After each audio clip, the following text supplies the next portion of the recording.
मैं अपनी सारी आर्टिस्ट कम्युनिटी की बिहाफ पे गवर्नमेंट ऑफ J&K का बहुत ही बेहद मशकूर हूँ कि पिछले 1-2 साल में जो भी एक्टिविटीज़ होती हैं एक अच्छा रिवाइवल हुआ है। लेकिन हमारा यहाँ बैठने का मकसद ये है कि उस रिवाइवल को स्ट्रीमलाइन करने की ज़रूरत है। जो हमारे सीनियर आर्टिस्ट हैं उनको इग्नोर किया जा रहा है, नेगलेक्ट किया जा रहा है। अगर हम यंग आर्टिस्ट हमारे सर माथे पे हैं, जो भी टैलेंटेड लोग हैं वो उनको किसी के पुश करने की ज़रूरत नहीं है, वो खुद ब खुद लोगों में आते हैं और पसंदीदा फनकार बन जाते हैं। लेकिन हमारी कुछ पॉलिसीज़ हैं, चाहे गवर्नमेंट की हैं चाहे जो हमारे प्राइवेट अदारे हैं, ख़ासकर जो कल्चरल इंस्टीट्यूशंस हैं उन पे नज़रसानी करने की ज़रूरत है। जैसे एक डिग्निटी और ऑनर एक आर्टिस्ट का होता है, जब हम किसी बाहर के आर्टिस्ट को अपने कश्मीर में या जम्मू कश्मीर में बुलाते हैं, उनका जो ट्रीटमेंट होता है वो हमारे ट्रीटमेंट से डिफरेंट होता है। एक तो वो चीज़ है। दूसरी चीज़ है, मैं बताऊं, हम सब लोग ग्रेडेड आर्टिस्ट हैं। एक टॉप ग्रेड या A ग्रेड हासिल करने के लिए पूरी ज़िंदगी चली जाती है। तो हमने अपनी ज़िंदगियां इस आर्ट पे डेडिकेट की हैं, लेकिन जो डिस्क्रिमिनेशन हो रहा है उस बात ने हमें यहाँ इस टेबल पे आपसे बात करने के लिए मजबूर किया। मैं सब यहाँ कॉन्फ्रेंस का एजेंडा बिल्कुल ओपन है। जो हमारी ख्वाहिशात हैं, जो हमारी डिमांड्स हैं, उन पे बात करनी है। ये अब ऐसा समझ लीजिए कि जब हमारे बस से ये बात बाहर हो गई तब हमने आप लोगों को सदा किया कि आप यहाँ पे आ जाए, हमें कवर करें। और ये कोई गिला नहीं है, एक ज़रूरत है।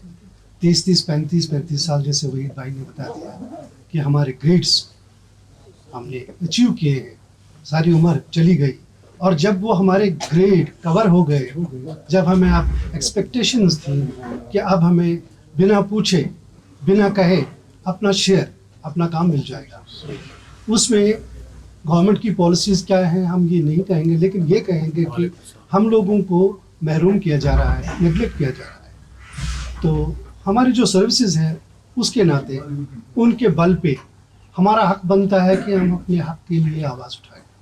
और जो सारे के सारे जो मेरे भाई यहाँ पे बैठे हैं किसी तारुफ के मोहताज नहीं है।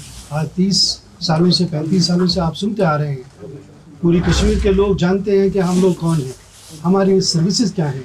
नामुनासिब हालात में जो सिंफ हमने, जो सकाफत हमने ज़िंदा रखी हुई है, उसके बानी हैं हम लोग, और आज हम ही लोगों को महरूम किया जा रहा है।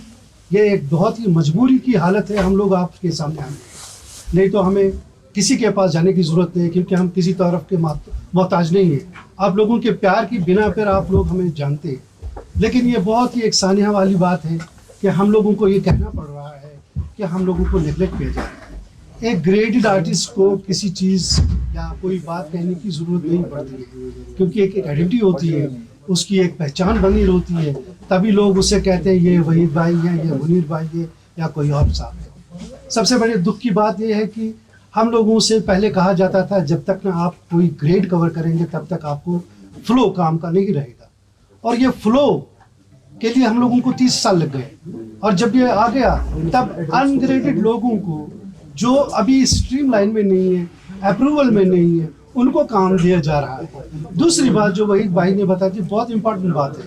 मेरे ग्रेड का अगर बाहर से कोई आर्टिस्ट आता है उसको लाखों दिए जाते हैं, और मुझसे कहा जाता है कि आपका बेसिक फीस आपकी क्या है। ये बड़ी दुख की बात है।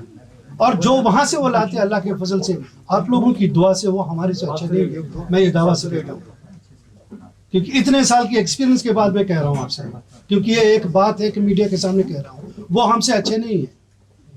जितने भी टूरिज्म यहाँ लाता है या कोई और जो इदारा है उनको मदऊ करता है, यहाँ पे लोगों की तफरीह के लिए लाते हैं, वो हमसे अच्छे नहीं है।